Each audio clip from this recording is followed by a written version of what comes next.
You're listening to Three's a Crowd, the North East Footy Podcast, with Rye for Borough, Steve for Newcastle United, and Ted for Sunderland. I missed that intro. I missed it last week, lads. 2 weeks apart. International break, lads. God, I hate it. I hate it. A break from the international love that we have.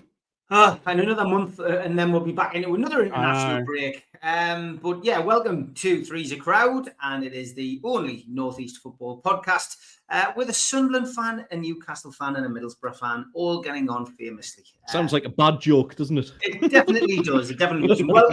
Welcome to everybody across all three platforms. We're streaming across all three platforms, and of course, it will be there as a pre-record. Don't forget to hit the likes on all the channel, whichever channel you're watching, and hit the subscribe button on all the channels you're watching. It is very important. We do these things for free, and it's nice to get a tiny bit of recognition from everybody. So thank you for that. I do talk about recognition, lads. A great segue. Hey, he's got a button. He's got a button.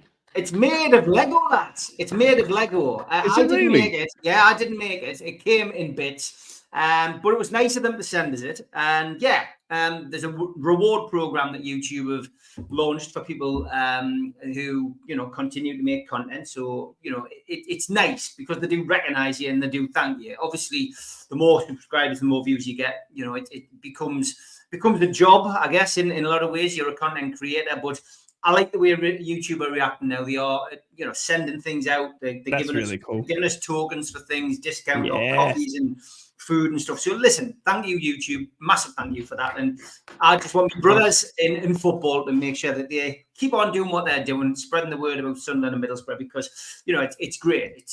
And we do it in a nice way. We show that rivalry can be about football, nothing else. So that's the main thing. How about an international break? And before starting with our three teams, let's talk about the England manager. And it's something really which doesn't concern Rye, but he certainly have an opinion about it. I'll give you my opinion. Thomas Tuchel's come in. It was very much a case of it's not Eddie Howe for me. Although our local paper, Newcastle's local paper, is the Evening Chronicle. Sunderland have the Echo, and the Borough lads have the Gazette. Our Evening Chronicle today has basically said that should Tuchel get off to a bad start, of course, it means that Eddie Howe will still be favoured for the job. I mean, come on. Give us a break, man. He's got an 18-month contract. I'm happy. I'm happy they've managed to make an appointment. Lee Carsley wasn't the answer. And I genuinely think Tuchel's got the look, and I think he's got the knack, certainly in cup competitions, to win it. Maybe it's the Euros, maybe it's the World Cup in America, who knows? But I'm just glad they made an appointment. I think the positive things about his appointment certainly are that he's been there, done and got the T-shirt as far as winning things is concerned. But then on top of that, he's also worked with quite a few of the players who are in and around the squad. Some of the players may well have thought that time was up and they were probably going to move on and retire, like Kieran Trippier did. But there's so many players there that Tuchel's had the experience of managing at club level. I think it'll be a positive. He's not walking into a dressing room full of strangers, and he gets an opportunity in November to sit in the stands and watch. That'll probably be his remit. Watch and learn. He may be going around and meeting the managers and listening as well to the managers of all the other Premier League clubs doing their pre-match conferences yesterday and the day before. There's a lot of respect for Tuchel. Eddie Howe, when he was out of work, actually went to watch him when he was at Chelsea. And he basically said he's a really nice guy and he was very welcoming and he's very good at what he does. So there was a lot of positivity there from everybody, not just Eddie Howe. And I think it's the right man for the job. Forget about the racism, and it is racism, this rubbish that people have been circulating and putting out there saying that he's because he's German, it's a ridiculous appointment, blah, blah, blah. It's racism. Just ignore it. Give him an opportunity. He's not the first foreign manager we've had. He'll not be the last. And for me, he starts with a blank canvas, and I hope it's a one that when it's fully painted, it includes a trophy, because it would be great for him to do that. But that's enough from me on that. Ted, what's your feelings on the appointment of Tuchel? I think it's a cracking appointment. Tommy Tuchel, he might sound like a children's entertainer from the 80s, not like the kind that, have been in the news. But yeah, I think he's an absolutely first-class coach. I think England have actually pulled a real masterstroke in getting him. I think it's a fantastic appointment. His coaching ability is second to none. He's very much a hands-on kind of player. You look at some of the footage from his sessions that he's run. This guy absolutely demands everything at a top pedigree, and from the point of view of actually putting effort into training sessions. That's what he demands, is 100% every single time. He's actually, I mean, I agree with what you're saying, Steve. This whole thing, well, he should have been English. Well, do you know what? If we had that many good English managers who were available for the job, I'm sure they would have got one. But the fact of the matter is, I couldn't give a toss whether he's from Zargon 6. If we win a World Cup and get another star on the chest, I think it's a very, very exciting appointment. He comes in with an English second in charge as well, which he's coached with for a long, long time. I think the players are going to respond well to this. I mean, there's been talk from some of the managers that they were, around the Premier League and in the Championship as well, that they would have preferred to see an English manager. I don't buy that. I really don't buy it at all. I think you've got to buy for success. We've had quite a number of English managers over the last couple of years at Sunderland. We've not getting a sniff of looking anywhere near a force to be reckoned with and go into the Premier League. We've gone foreign this time around, and it looks a little bit more likely. So sometimes you need that outside perspective. But as for like the comment from Bonzo the Clown at Sheffield United, who's I'm sure Ryan will come on him. Honestly, he's not fit to put the phones out for Thomas Tuchel. He really isn't. Absolutely not. So yeah, I think it's an exciting appointment. And I just don't understand. Is he on garden leave or something like that? Because I don't understand why he's not starting until January. It's a strange one. I think he possibly is. But right. There's definitely a reason for it. But yeah, look, at the end of the day, mate, it gives them a chance, like I said before, to sit and watch this ridiculous waste of time called the Nations League in November, to basically go, right, X, Y, and Z, they're in my plans. X, Y, and Z, they're not in my plans. Who out of everybody else can I bring in? And I think it's important that he does that. And maybe it's got something to do with the fact that Carsley was given it for that particular period of time. But whatever the reason, I think it's actually beneficial to the job, that he sits in the stands for a couple of games and just watches. Right. Yes, sir. Ted gave a great intro to the guy I'm sure you're going to mention, who had an opinion about the England appointment. Yeah, no, listen, I'm disappointed you guys didn't go Australian. I think that the more you guys keep coming and becoming Australian, the closer you are to getting success. We've seen it in the cricket. Football's next. Socceroos are a top tier international football team, and England would want to be like them. So look, like Jason Donovan's busy though, isn't he? I thought it was a good appointment. It was the interesting one was seeing Lee Carsley's press conference. I mean, him talking. I've never seen a man not want the job more than Lee Carsley after that press conference where he's saying, I just hope I can go back to under 21s. Think I've got it for a couple more weeks. He had no idea what was going on. Now, whether that's bad communication from the FA or just Lee just purely, trying to distance himself, I'm not too sure. But I think Thomas Tuchel's the right appointment. I don't see who's out there. I mean, we were talking Graham Potter, Eddie Howe. These blokes are in a job. I mean, we've seen with Thomas Tuchel, I think the reason he's starting in January is because of that Bayern Munich. He's still got that contract to be paid out.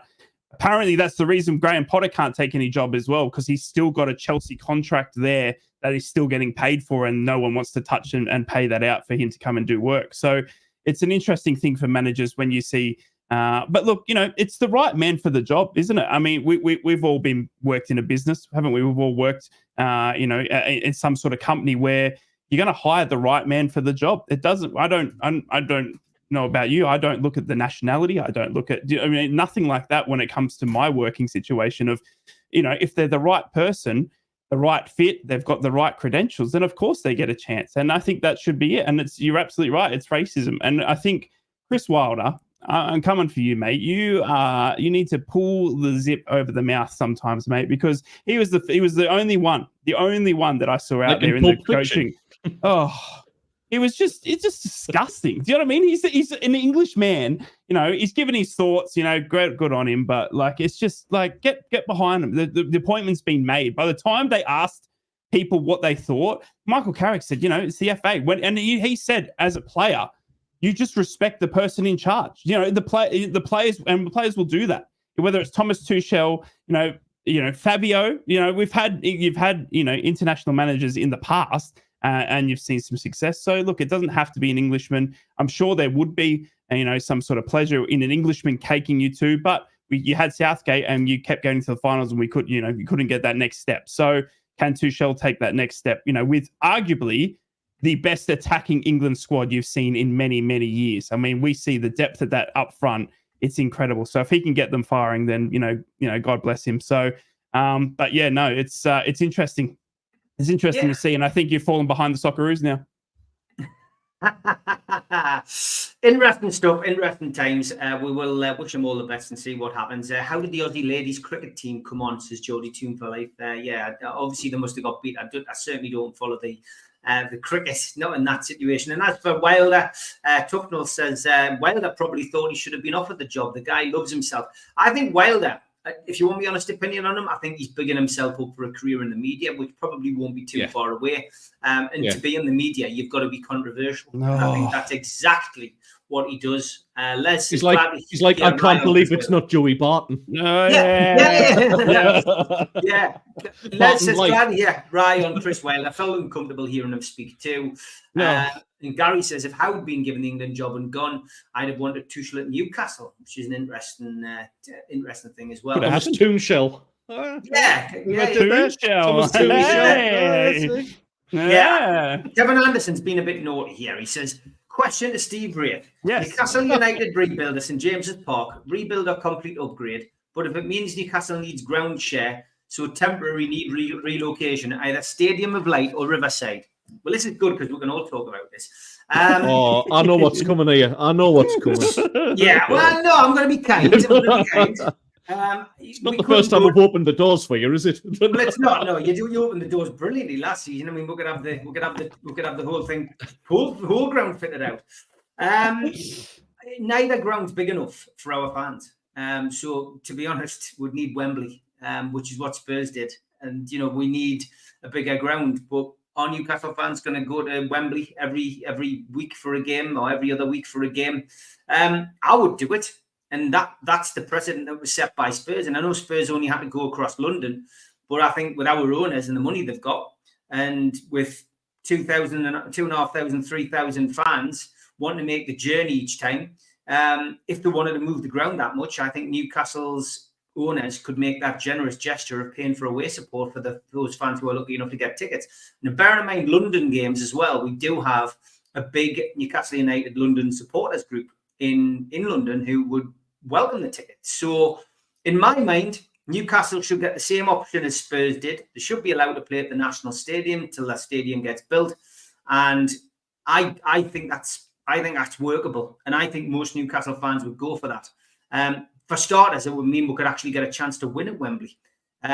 Surely we're going to win one game. Then it might break the hoodoo, but we've never won at Wembley in my lifetime, with exception the Mercantile Credit Classic in 1988, which I was at. Neil MacDonald scored the penalty. They beat Liverpool 1-0. And then typical Newcastle on the same day, because there was loads of games played that day, short games, of course. Newcastle then played Tranmere and got beat 2-0. So typical Newcastle. Typical Newcastle. Beat Liverpool, get beat off Tranmere. But yeah, that's my suggestion. So if it came about, I'm going to keep it best. I'm going to keep it to last year. Right. Yeah. If it was suggested that Newcastle came and shared your stadium, would you be up for Newcastle playing at Borough? Yep, except the directions we'd give you would be to Victoria Park in Hartlepool, and we'd let you fill that out. I think that holds 7,000 or something. You might get close to that on an away day. So no.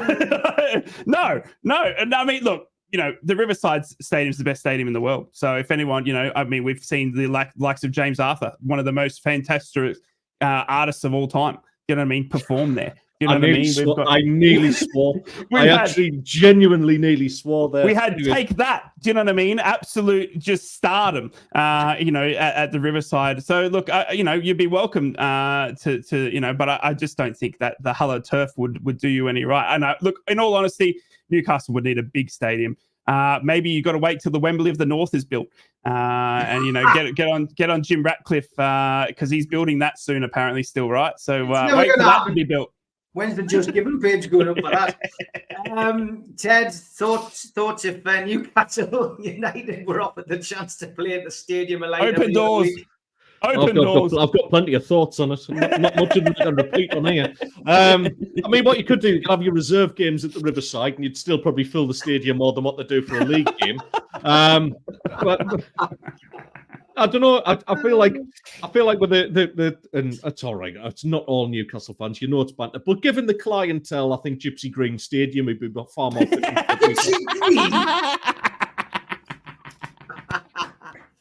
How about sharing Ellen Road? Yeah, take that. Take that. Leeds would still try and charge your away fans prices for that. Scumbags. Great stuff. Take Ellen Road. A good question, that, Kevin. Actually, it is a good question. There was, yeah. Did create some debate. And Isaac says, question, who is the best Northeast team? I think it's a subliminal. Easily. Is this a subliminal question where he's put Middlesbrough first because he's a Borough fan, Sunderland or Newcastle? Already answered it, lads. Already answered it. The three lads on this podcast. I might say Newcastle. What are you going to say, Ted? The three lads on this podcast. That's what you're saying. Yeah. That's the best team in Northeast football. There you go. Not wrong. Rising not wrong. As well. We'll not wrong. That. There you go. Isaac. We all deserve to be in Premier League. I'll say that.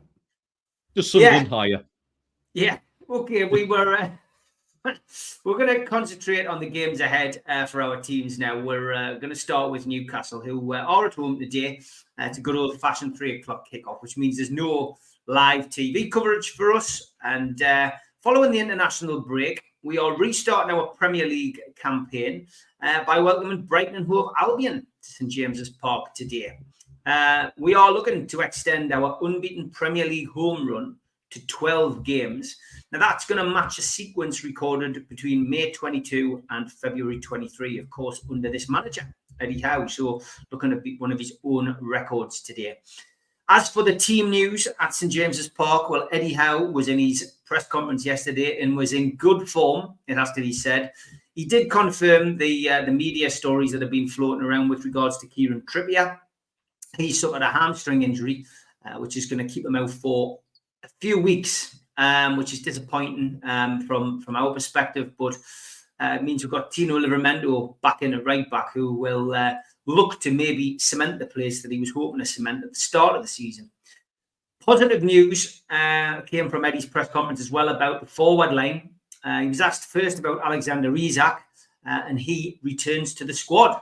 His toe is a lot better, and he's been training on it for the last couple of weeks. And firing on all cylinders, Alexander Isak is fit for selection. He was a bit more cautious, I would say, about Callum Wilson. Not the first time you'll have heard me say that on shows on this platform. But Callum Wilson is training, has been back on the grass this week and working with his teammates, and will certainly play some part over the next 4 or 5 games in this block. So that's great news for us, but he's, as you can expect, been very cautious. Lewis Miley has also been training this week with the first team, and again, cautious with Lewis Miley because, again, he's coming back from a long-term injury. The one thing he did say about Lewis Miley was that it looks like he's never been away. And on NUFC Matters podcast this week, we also had a little bit of input from somebody who had bumped into somebody inside the club on a flight, and they had said that Lewis Miley has come on leaps and bounds. Watch out for his performances this season was the message. So that sounds great. It sounds as if Lewis Miley's coming back and he's ready to go and really looks the part. We did get an update as well on Sven Botman, who has been posting a lot of social media posts with regards to his recovery, all which look very positive, and all which fans look at and think, oh, he's going to be back very soon. Eddie dismissed that and said that he's probably looking at just before Christmas, which is still a month ahead of schedule. So he's hitting all his targets. He's not training with the team yet, but good news as far as Newcastle are concerned on Sven Botman. Jamal Lascelles still out, and keep an eye on Joelinton today. He is only one booking away from an automatic suspension, so no change in Joelinton's style of play this season. As for the visitors, well, Brighton have got Adam Webster, Matt O'Reilly, James Milner, and João Pedro all missing out on the visit to Tyneside. The latter one is a big bit of news for me because Pedro is a major threat. Milner, ex-player coming back to hold. Isn't he 42 now, Milner? Has to 38. 38, sorry. Wow. Jean-Paul Van Heck and Georgino Rutter are also doubtful. So they've got a few injury problems themselves. Their away form, been a bit of a mixed bag. They've won one, drawn one, and they've lost one. They had a 3-0 win, if you remember, quite recently at Everton. They murdered Everton. There's no doubt about it with Minty, having a blinder. They had a 1-1 draw at Arsenal, and they had a 4-2 defeat at Chelsea. So, bit hit and miss, it has to be said, Brighton. And of course, Minty coming to town. All of Newcastle's social media has been full of Yankuba Minty this week. For a player that never played for Newcastle, I'm not too worried. And we did have somebody come onto the show this week on UFC Matters who's a Brighton season ticket holder and has been for 50 years and said he's rubbish. So that really fills a bit of confidence. He's not really had the greatest of starts, according to our Brighton fans. So we'll wait and see. Referee, we've had him already this season for the 3-1 defeat at Fulham. It's Peter Banks. And on VAR, it is Tony Harrington. This game, as always, will be affected by the crowd. Newcastle United, Sunderland and Middlesbrough all have fanatical support, and the crowd does make a hell of a difference. And for me, it needs to be at its best from the off, because if it's not, and if there's mumbles and groans and, as we see sometimes, gets off to a great start, 10 minutes in, everyone's sitting on their hands and there's no support. Got to get behind the team. Got to lift the team. Isaac needs a goal today. If he's back in the first team, which we imagine he is, he's going to need a goal. He's not got off to the greatest start. The service to him has been poor.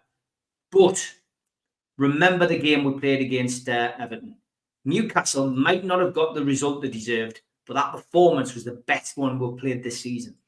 We didn't have a striker. We had Anthony Gordon playing up front.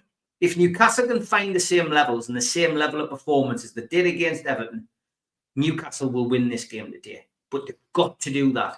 We can't afford any slip-ups at home. We can't afford to slip up against Brighton. Newcastle have got to win this game. I'm very tentative. I am going to go for a win today, but it'll be 1-0. I don't see this being a goal fest that I've seen some people predict. I hope I'm wrong. I hope it's the shellacking of all shellackings for Brighton today, and Newcastle hit form and do what they did to Spurs a couple of times in recent seasons. But Brighton are no mugs. Yes, they've got a few injuries. But yeah, me personally, I'm going to go for a 1-0 win. And I don't care whether it goes in off Dan Burn's backside. That 1-0 win will be a great start to what is a hard set of games. So Ted, we'll come to you first. What's your feelings about this game today?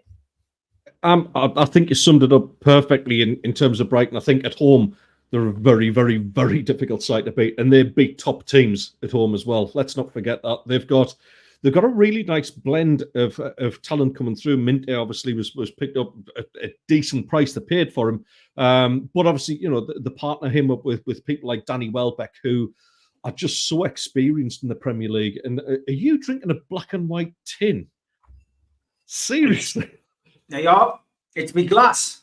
It's a glass. I thought you literally had branded black and white cans. That's quite smart.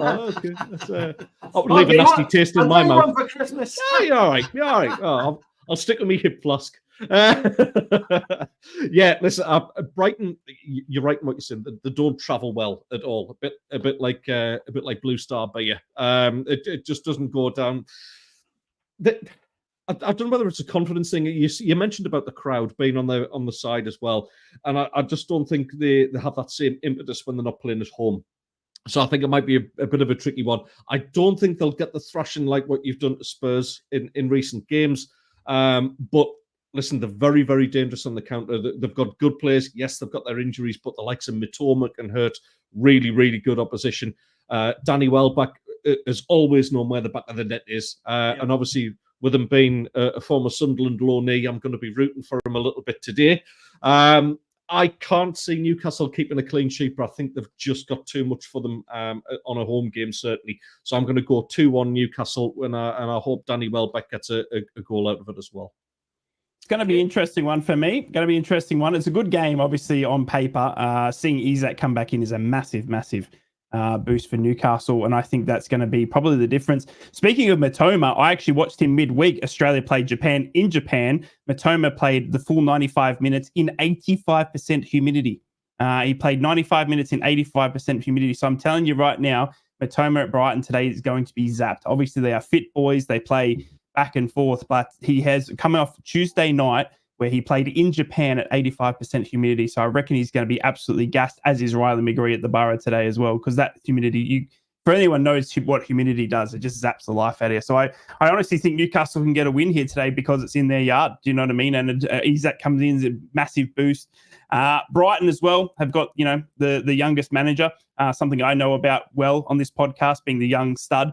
So, he's got a lot to do still with Brighton, I think. But look, Brighton they always find a way, haven't they? Ever since they came up, they've just found a way to be competitive, to push teams. They've now got that Premier League sort of wage, I guess. After a few seasons of back-to-back, they can now, have that squad around them. But I think Newcastle's going to be too strong today. And I'm going to go 2-0 to Newcastle.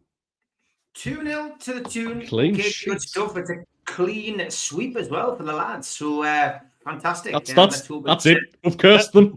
Get on, Brighton 3-1. Brighton 3-1. 2-1 Brighton. Just look at me, lad, Brooks. 2 seconds, lads. As always, we go through a little spell where we have to have a little drink or have to go away and make a cup of tea. And during that period, I like to get out what can only be described as Jules' cat. And Jules is in the chat today. So enjoy it, Jules.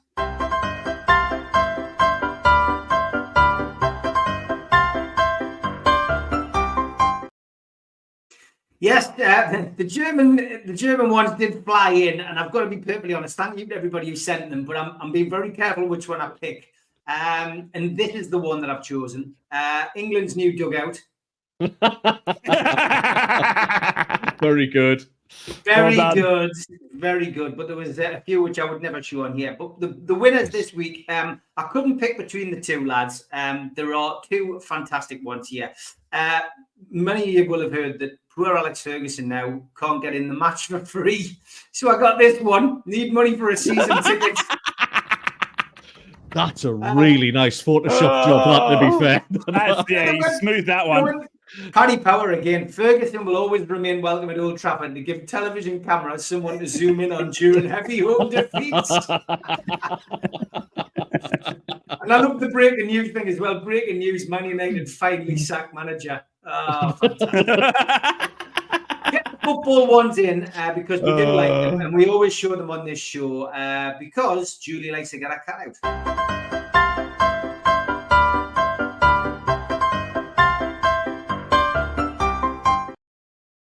Okay, I bet you Julie's chuckling. All right, we're going to go to Rye next. Rye's going to take over the channel and tell us a little bit about what we've got in store for the Borough. The Borough. The other Northeast team playing today, Sunderland are on gardening leave.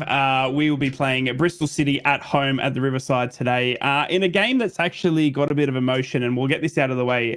It's actually one that's hit home for me, and we've seen a bit of it this week, sadly. But Bristol City head coach Liam Manning, he won't be there today. Unfortunately, he lost his baby son, Theo, during the week. He passed away. So thoughts go out from here, us at the Northeast Podcast, obviously, to any, to Liam Manning, to his family. Nobody likes to, especially a child, and not only that, a baby as well. So there is going to be an applause at the start of the game. We saw Steve Bruce, I think, as well. Was it, young? He lost, the young nephew as well. So grandson. There you go. So I mean, it's been a shocking week for it. But Liam Manning, the Bristol City manager, won't be there today. It'll be run by his assistant as he takes a leave of absence after losing his son. So bless him, and thoughts go out to anyone involved in that. Just sickening. But onto the game. It's going to be a great game. We've been begging and borrowing for these international breaks. Just seem to come at the wrong time for Borough, where we seem to have a bit of a roll on, and then we sort of get stopped in our tracks like all the other teams do for an international break. We came off a bad loss against Watford at home. We saw some changes in that team. Maybe he was predicting, some long trips for the likes of Riley McGree, Aidan Morris going to America during this international break as well. Will they or won't they start? Michael Carrick said, they're footballers. They get paid, well enough if they're fit and ready to go. Of course, he's going to pick them, but we've got a very deep squad. We've got a lot of boys coming back from injury. The likes of Matt Clark now is back fit and firing. How do you fit him in to that centre-back role now? I mean, Matt Clark was our leading goal scorer from the centre-back position this season. And he can't even get on the team because of the likes of George Edmondson, who's on loan from Ipswich, having an absolute outstanding start. Rav Vandenberg, our young 19-year-old superstar centre-back, he's back fit and firing. So things are looking good for the Borough. Team-wise, we're looking very strong in depth finally, and the injuries are starting to take a little bit of a back seat, thank God, touch wood. Likes of Tommy Conway coming back potentially against his old club today. Tommy was made to train with the under-21s after refusing a new contract in the off-season, ended up signing for the Borough, and what was touted as a pretty big move as well. We also are excited by Ben Doak, our young 18-year-old right winger on loan from Liverpool. He's an absolute star. He's had absolute all the time in the world down the right-hand side. We seem to have the one attack down the right-hand side through him as well. So hopefully we can use maybe the left or right at some point as well. But look, it's going to be a good game. We're at home at the Riverside. I think it's going to be a good victory for the Borough. But again, as I said, there is a bit of emotion around it. We've had a few games now where we had the West Brom one coming off where the fan passed away.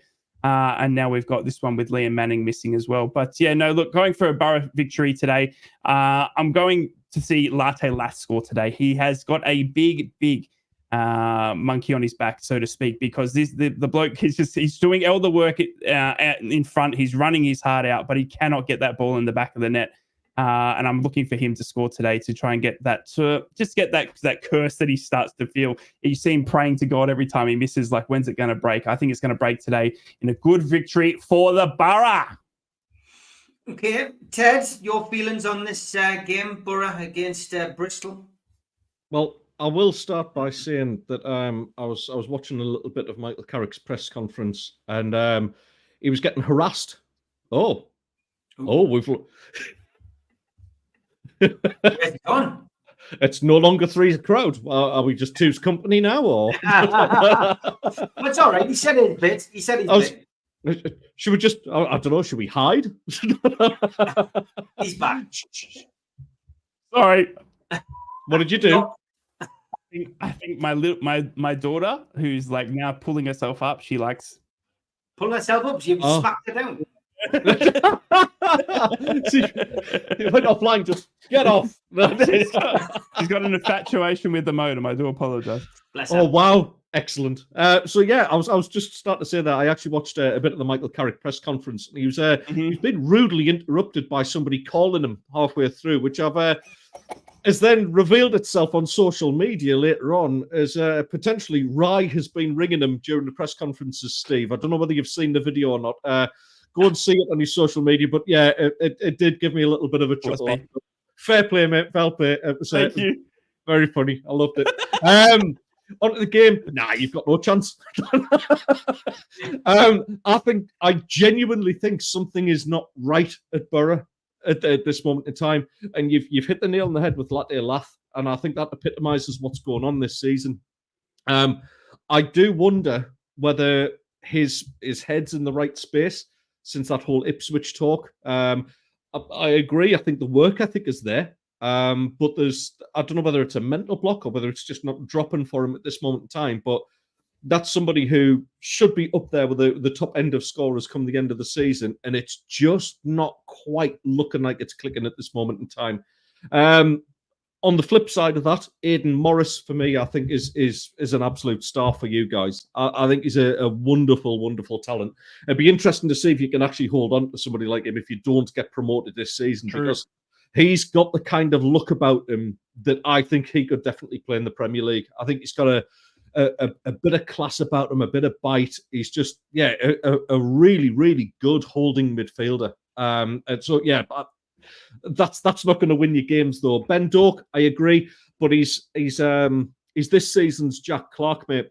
I think they'll suss him out because when you get a new toy like that, like a Ben Doak, you want to use them all the time, and then teams go, well, we know where it's going to go, so we're just shooting in on him. And you're right. Again, you're right in what you're saying. That's where it needs to balance up. It needs to be on the left, needs to be on the right, and you need to be able to play through the centre as well. So they're maybe just starting to overload a little bit of pressure on Ben Doak. Very, very exciting talent, though. You can see why Liverpool aren't keen to offload him permanently. This is somebody who they're happy to let go out on loan, but they're very much apparently keeping an eye on his progress as well. So it's a tough one. I think the emotion comes into it as well, right? Bristol City are a very good Championship side. They score goals for fun. I think somebody else mentioned that earlier on in the comments. They are a high-scoring side. It'd be an interesting one to see if Tommy Conway, what sort of reaction he gets from their fans, and also whether he actually gets a game, because I mean, he wasn't on the bench for the last time he played as well. I don't think he was starting. So yeah, it's a bit of a strange one. I think because Bristol City are capable of scoring a lot of goals, and because it's Middlesbrough at home, I'm gonna actually plump for a draw on this one, and I'm actually gonna go for a Desmond. We haven't had a nice, exciting 2-2 draw to Middlesbrough for a little while, so yeah, I'm going to go with that. I think Tommy Conway will get his little reward against his former side, but yeah, I just, with that unsettled feeling at Middlesbrough, I kind of see them keeping a clean sheet. Interesting that, because I'm going to go for a draw as well. Because Bristol City are draw specialists. That's what they've done this season, and they've had a couple of games where they've been nip and tuck. I mean, there was that humdinger second game of the season where they played Millwall at home. It was going backwards and forwards. It was one of those games on Soccer Saturday where literally it was going 1-1. They won it 4-3. But yeah, the rest of the season so far has been plodding along with draws. Coventry 1-1. Then they drew with Swansea 1-1 away. And then they had a 0-0 at home to Sheffield Wednesday, and their last game a 1-1 with Cardiff. So what Bristol City's fixtures tell you is that when it comes to playing teams who probably expect to beat them, they tend to shut up shop, and they manage to get something out of it. So I'm going to go for 1-1 today. I think that they've managed 3 draws in a row, Bristol, and I think they'll continue in the same fashion. It's not going to be any good for Borough. Borough have got to try and find a way to break them down, and it's going to be difficult. They don't concede a lot of goals, and I think that's since the back end of August, when they had 2 pretty heavy defeats. They obviously had a 3-0 away defeat at Derby, and then went to Blackburn and lost 3-0 there. And I think something's happened then. They've just sat down and gone, right, listen, we can't afford to go the rest of the season like this. We need to tighten up. But we need to defend from the front. And I think that's basically what Bristol are doing now. Mm-hmm. And it's got results, since September the 21st, 2-1 against Oxford at home, 1-1 against Swansea, 0-0 against Sheffield Wednesday, and 1-1 against Cardiff. So I think they'll continue that run. Borough have just got to be careful, because as we know, if they don't fire on all cylinders, Bristol could sneak a result. And that's not what Borough need at this time in the season. Borough really need a win. If they are going to keep in touch with the runners and riders at the top, they need a win today. I would say for the fans, they need a comprehensive win, because, like I said, he has the feeling there's something just not quite right at Borough. And like I keep saying, I've said it on all the shows so far, you can have a bad start to the season. It doesn't matter. August, September in the Championship, you can have a nightmare. You could lose every game. You can still get promoted. But now we're coming into the back end of October, the start of November. You've got to start winning games now. If you've been serious about being in the playoff or being in an automatic promotion place, you've got to win games. But sorry, Ryan, I'm going for a draw today. Whether that's a good one or a bad one, I don't know. But it's going to be tough. It's going to be tough. And the Championship's, outlining that as well. So, and anything can happen in the Championship. I mean, we see there's fake news all over the shop. We got fake news at the top of the championship, fake news at the bottom of the championship. So look, it's as far as there for the taking. All right, Sunderland don't play till tomorrow, Ted. You've got a bit of rest, mate. Who are you playing? Yes, we've got Hull away tomorrow, or Hull as you pronounce it, from the East Yorkshire Peninsula. Across the Humber Bridge. The Humber Bridge. Does that charge to get you across there? Is there a toll bridge or something like that? Who would want to pay to get into Hull? Can I just say quickly, the best thing that Hull have ever done, Tim Walter is the boss. How easy is Tim Walter to pronounce? Get in. Well done, Hull. Is that because Liam Rosinia wasn't easy to pronounce? You always struggled with that. Oh, yes, that was his classic, wasn't it? See, who was it again? Right? Liam Rose Noah. Exactly. Yes, Rose exactly Noah. that. So yeah, technically, if results go our way, we might not kick a ball today and still be top of the championship.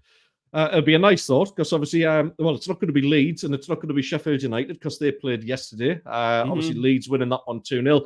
Sheffield United's first defeat of the season as well, so that's good. That's one step near an exit for Chris Wilder, which is what everybody wants. Nobody wants him in football, do they? Let's be honest with you. In terms of the squad, we've made some, an interesting development, and it's a one who Rye thought we'd signed an absolute pizza of a player in Aaron Connolly. And there's been some friendlies, some behind closed door stuff, some under 21s games going on, and Aaron Connolly really, really looks the part. All right, let's not get too excited. It's reserve games and it's under 21s. Yes, exactly. The cat's shouting at me. Yeah, he's a big fan.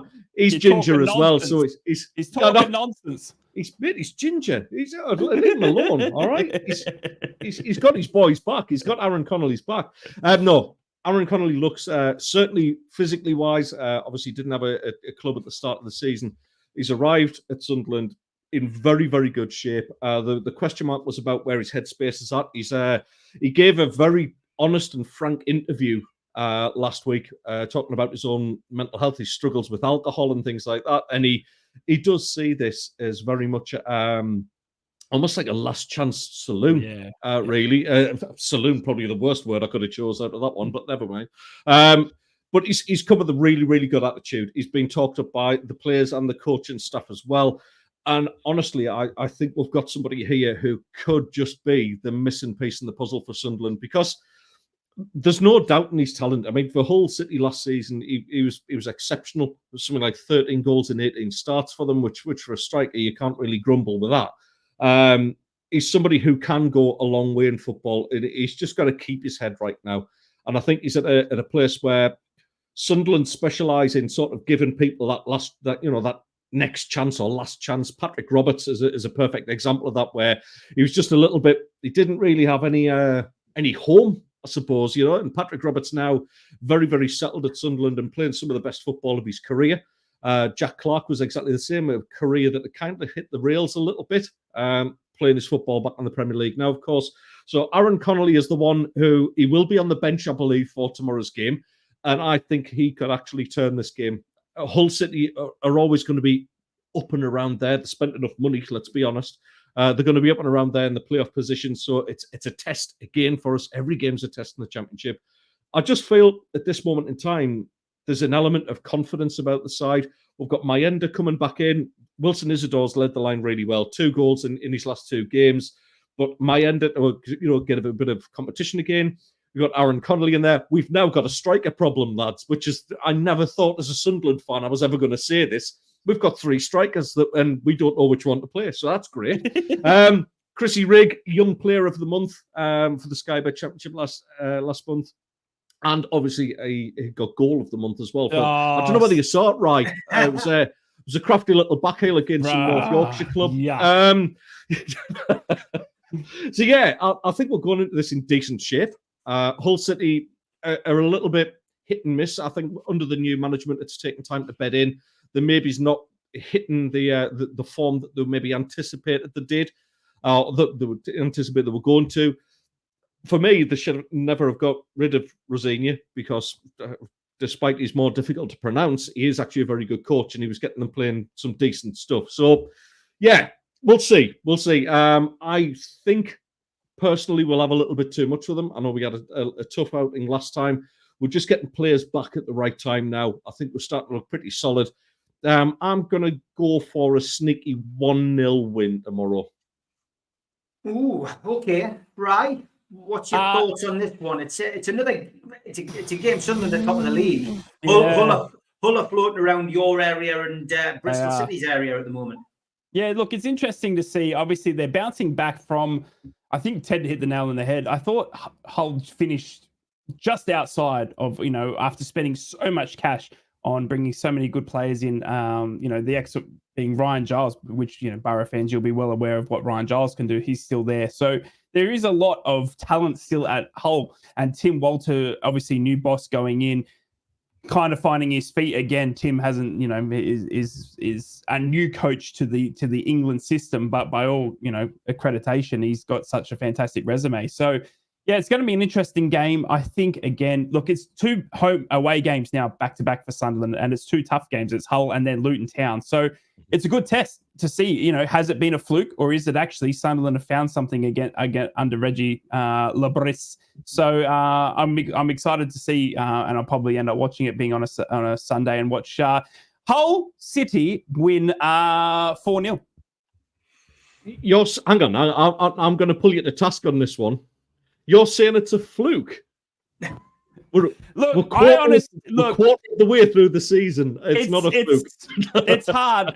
It's because there's something in me. There's something in me that is just waiting for you to do a classic Sunderland. We saw this at the start of last season where Mogga had you guys firing, and then you went and sacked Mogga. Do you know what I mean? There's just something I'm just waiting for, and it's not necessarily on the pitch. It's something off the pitch that just seems, I'm just waiting for it to happen. But look, honestly, you're right. It's not a fluke. And what an impressive start to the season after losing Jack Clark. I think it would be fair to say most Sunderland fans would have been like doom and gloom. Let's see where we can sort of, especially how you finished the end of last season, mid-table, can we get there, stay in the championship? You're first in the championship. So I don't think it's a fluke. And you know what? You've got a lot of talent in that, because when one player leaves, you look at Mundell now. Do you know what I mean? Yeah. Patrick Roberts coming in as well. That you've probably arguably got the best left back in the championship now as well. So there's talent there. Do we get, just like Aidan Morris, we were talking about that. The problem for me when it comes to January is, can Sunderland hold on to those players? And look, if you're in the first position come January, it's a lot easier to sell the future of the club to keeping those players around. So, yeah, look, it's going to be an interesting task. These 2 away games against 2 teams that will be up there in the playoffs. Luton Town's an interesting one coming midweek as well. Rob Edwards needs a win. He's so desperate for a win after getting relegated, and they're just doing absolutely shocking down at Luton Town now. So, yeah, look, no, honestly, I'll be serious. I think Sunderland will win this one against Hull. I think it's going to be a couple of goals either way, though, and I'm going to go a 2-1. To Sunderland. I just think Romain Mundell is going to be such a handful, and their left back in Ryan Giles. We know Borough fans very, very well. Ryan Giles is a very good attacking left back, but my goodness, does he leave a big gap behind him when he pushes up, and he pushes up very, very, very, very high on the pitch, almost as a left winger. And that leaves a big gap for the informed Patrick Roberts and Mundell if they switch him across as well. So I think Sunderland are going to be able to out down the flanks of Hull and get it in. And we've also lost Jacob Greaves as well. Don't forget their absolute centre-back star in Jacob Greaves at Hull. He went to Ipswich Town, as did Jack Clark. And now they've got they're still finding their feet in defence at Hull. So yeah, I think Sunderland can capitalise on that, and I think you will get the win. And look, is it a fluke? I don't think so. I think you guys are playing very well. And I'm actually surprised that England didn't even go for Michael Beale. He's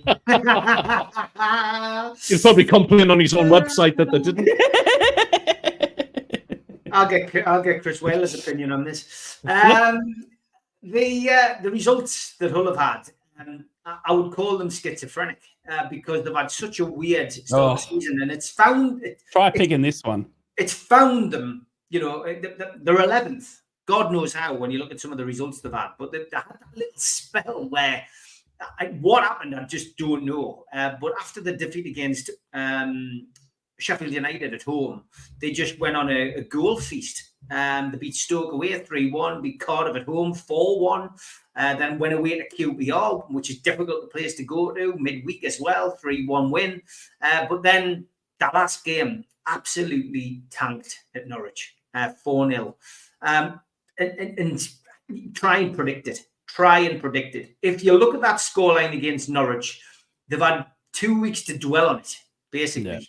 Yeah. I can't see anything other than a Sunderland win in this game, and I think it's all three of us that said it. Yep. I think last time we did that, Wayne Rooney. I'm going to say a 3-0 win to Sunderland. I think Sunderland will demolish Hull again. I think it'll be 3-0, and I think they'll be sitting at the top of the league again for another week. I think so. For those, bet responsibly, but for those playing at home, it's going to be a lump it on Hull. It's going to be, Brighton. They're going to walk through at St. James. I think we all went. No, Middlesbrough are going to win today because they guys didn't pick Middlesbrough either.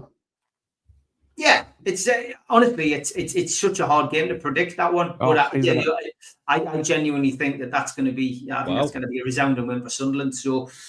Interesting stuff. Now, I have brought something to finish the show today, lads. We talked about our three teams, and I got sent this in by a viewer. So it's not a test, don't worry. It's just an opinion. So you're a kid and you're in your dad's car. What is he about to make you listen to? Now, of course, that's a cassette, millennials. Regards, Mick. That's a cassette machine. Mick. Regards, Mick. Yeah, and you used to basically put that in the car machine, the tape machine, and used to play music. So, yeah, what kind of music on a car trip, right? Did Regards, Mick? The reason we're going on Regards, Mick is because men at work. First comment in, men at work. I've got to tell people this. The reason that we call Rye's dad Regards Mick is why, Rye? Well, my dad has a habit of signing off every text message he sends with Regards Mick. Even though I know it's from him, he knows that his name comes up and he's my dad. He still signs off every text message with Regards Mick, and he continues to do it to this day. And I appreciate that because just in case you forget who the text message comes from, it's Regards Mick. Look, honestly, we had a few road trips back in the day to all the sporting events he used to take me to. Elvis, I would say, is up there. But the classic that always came on was Hotel California by the Eagles. He always shut the front door. Yeah. Literally, I was going to go for that as well. No way.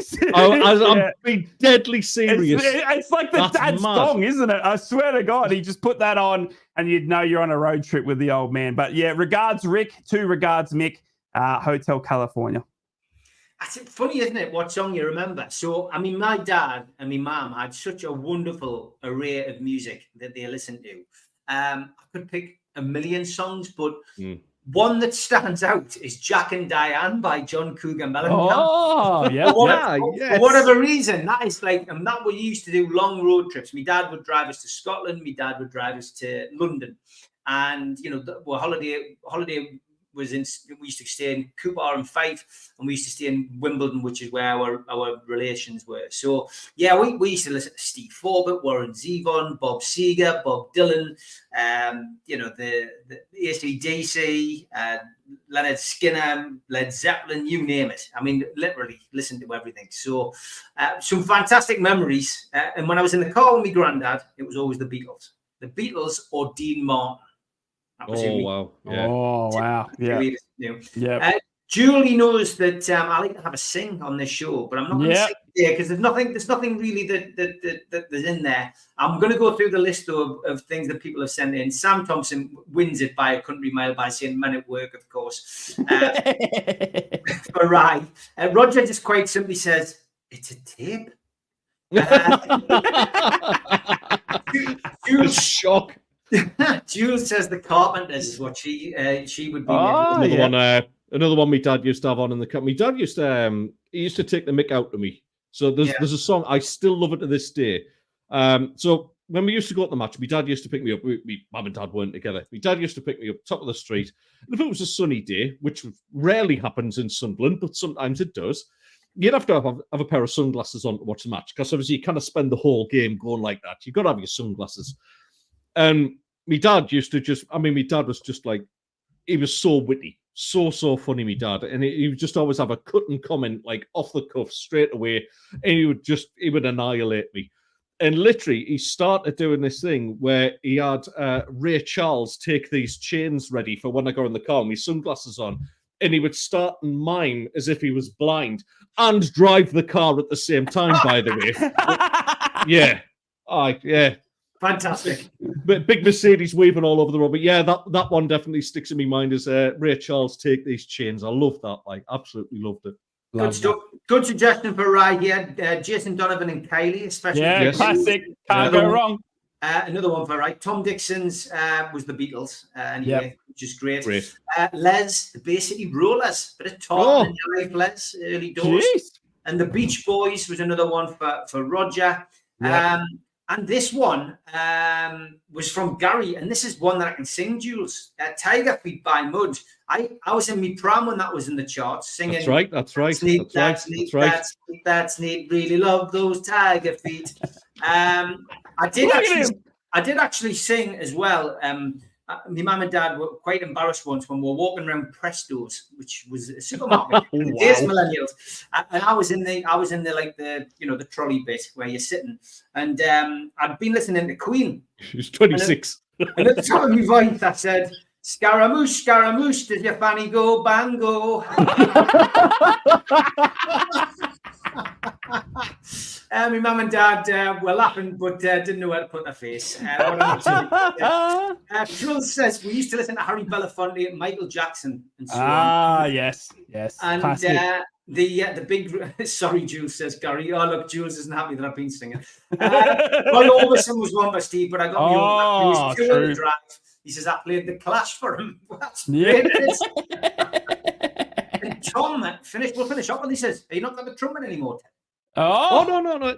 I think it's my turn next week to be in the middle. So the trumpet, I will be whipping out my trumpet for the boys and girls. Yes.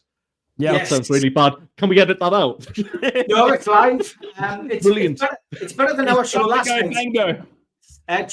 Jules says reminds me of George last night. Yeah, on the Three Amigos on my channel last night, George, who's in his 80s. Just decided off the tip of his tongue to say Fanny in the middle of the broadcast. Right. And then just moved on. Then moved on with his match prediction. So there we go. And we were all in hysterics. So that really did make last night's show. That is it, lads. We've come to an end. Thank you for sending those tweets in. Episode 10 in the bag. Never long enough. No, it's never long enough. That's what she said. Hey, enjoy the weekend and enjoy your weekend, whether you're watching Newcastle, Borough or Sunderland. And we will be back, hopefully, if we can all meet accordingly next week. Take care, guys. Up the bar. Hey, lads. Three's a Crowd podcast will return. That's not a threat. It's a promise.